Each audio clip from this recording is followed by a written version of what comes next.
통계학 입문하시는 분들 거의 80% 이상은 가설 검정에서 걸려 넘어집니다. 책으로만 공부하기가 굉장히 고통스러운 파트죠. 가설 검정의 아이디어는 사실 우리 상식 속에 자연스럽게 녹아 있어요. 그런데 이런저런 전문 용어가 섞여 있다 보니까 괜히 어렵게 느껴지는 겁니다. 가설이 무엇인지부터 이해를 잘 하면 가설 검정은 그렇게 어렵진 않아요. 깔끔하게 정리해 드리겠습니다. 먼저 데이터 분석가나 연구자가 사전에 세운 가설이 있는지에 따라 가설이 없다면 탐색적 데이터 분석을, 가설이 있다면 확증적 데이터 분석을 진행할 수 있습니다. 먼저 가설이 없는 상태에서 시작하는 탐색적 데이터 분석은 데이터로부터 인사이트를 끄집어내고 가설 후보를 발견해내는 분석입니다.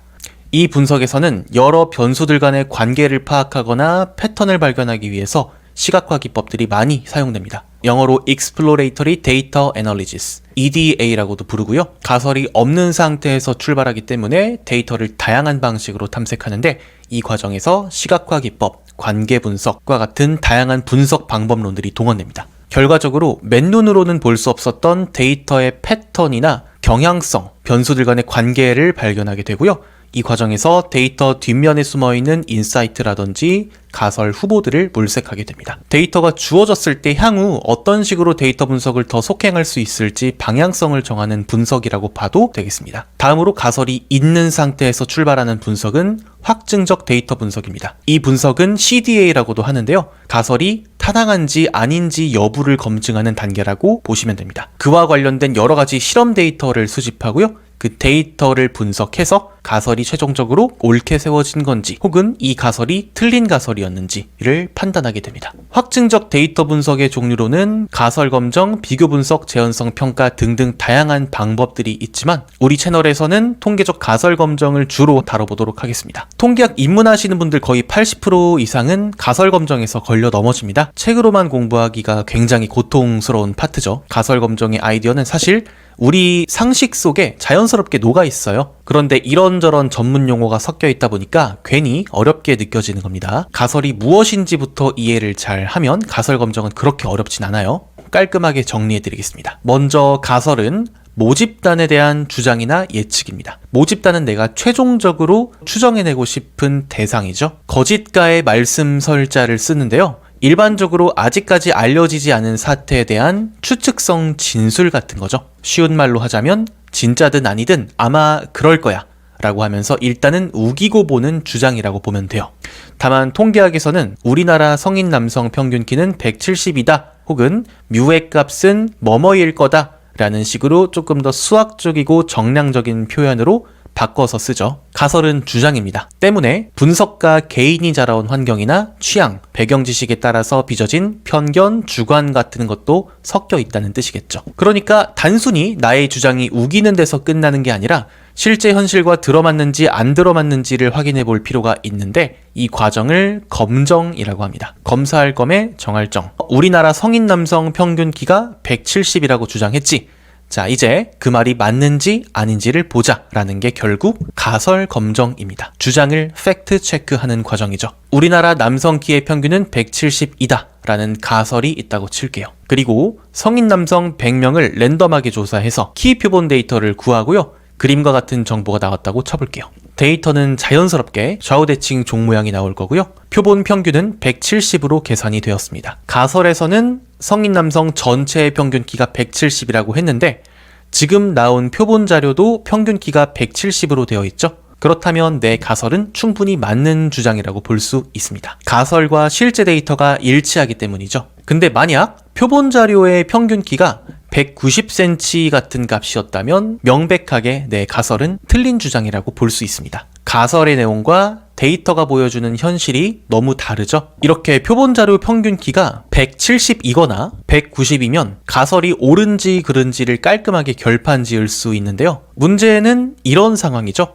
내가 수집한 표본 데이터의 평균 값이 172cm였다면 성인 전체 남성 키의 평균은 170cm다 라는 가설은 2cm 때문에 틀린 걸까요? 아니면 170cm나 172cm나 고만고만한 숫자니까 충분히 맞는 주장이라고 볼 수 있는 걸까요? 되게 애매하죠? 만약 가설과 표본 평균값 간의 차이가 0.1cm만 차이 난다면 내 가설은 맞다고 봐야 되는지 틀리다고 봐야 되는지 혹은 한치의 차이도 있어서는 안 되기 때문에 틀린 주장이라고 봐야 되는지. 자, 그래서 통계적 가설 검정은 몇 센치까지 차이 나는 건 괜찮고 이것보다 차이가 나면 안 돼 하고 결판 지어주는 단계라고 보셔도 됩니다. 그럼 지금까지 가설에 대해서 설명드렸고요. 가설의 두 가지 종류인 귀무가설과 대립가설에 대해서 설명드리겠습니다. 이것까지만 이해하시면은 큰 산 하나 넘으셨다고 보면 됩니다. 여러분이 공감하시기 쉬운 예시로 시작해 보겠습니다. 영화 범죄도시 보신 적 있나요? 영화의 묘미는 힘이 세고 똑똑하고 유능한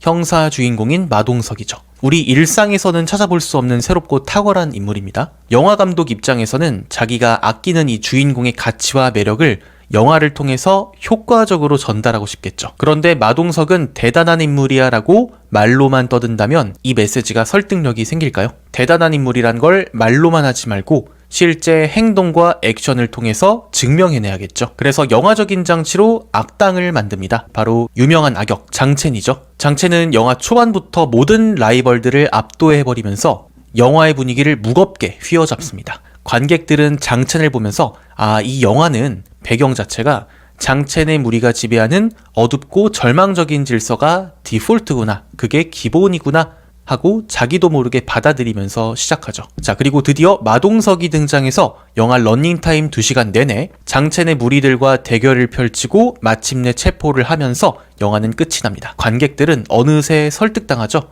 저렇게 강력한 장체를 체포할 정도면은 마동석은 정말 유능한 형사구나 하고 말이죠. 지금 말씀드린 예시에서 장체는 귀무가설에 해당되고요. 마동석은 대립가설에 해당됩니다. 귀무가설 먼저 뜯어볼게요. 기존의 질서와 차이가 없다는 주장입니다. 돌아갈 귀, 없을 무. 말 그대로 딱히 특별한 일도 없었고 원래의 상태가 그대로 유지된다. 원래의 상태가 옳다. 현상이 유지된다. 라는 의미를 갖고 있죠. 즉, 특별한 의심 없어도 우리가 관습적으로 옳다고 여겨왔던 기존의 상태에 대한 옹호 논리가 들어있습니다. 영화에서와 반대로 만약 장첸이 마동석을 이겼더라면 어땠을까요? 관객들은 마동석이 당차게 나타났지만 생각보다 그렇게 강력하지 않네. 원래대로 장첸이 세상을 지배하겠군이라고 생각하겠죠.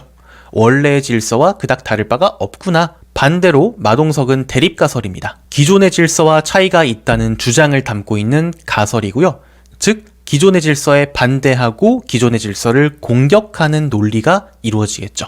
대립이란 표현은 귀무가설과 대립한다는 뜻입니다. 귀무가설에 도전한다는 의미를 갖고 있죠. 귀무가설과 대립가설의 대결에서 대립가설이 만약 이긴다면 우리가 기존에 옳다고 여겨왔던 질서가 무너지는구나 혹은 틀렸구나 라는 걸 설득하게 됩니다. 즉, 나한테 주어진 데이터를 갖고 두 개 중에 하나로 결판 짓는 과정을 가설검정이라고 표현할 수 있고요.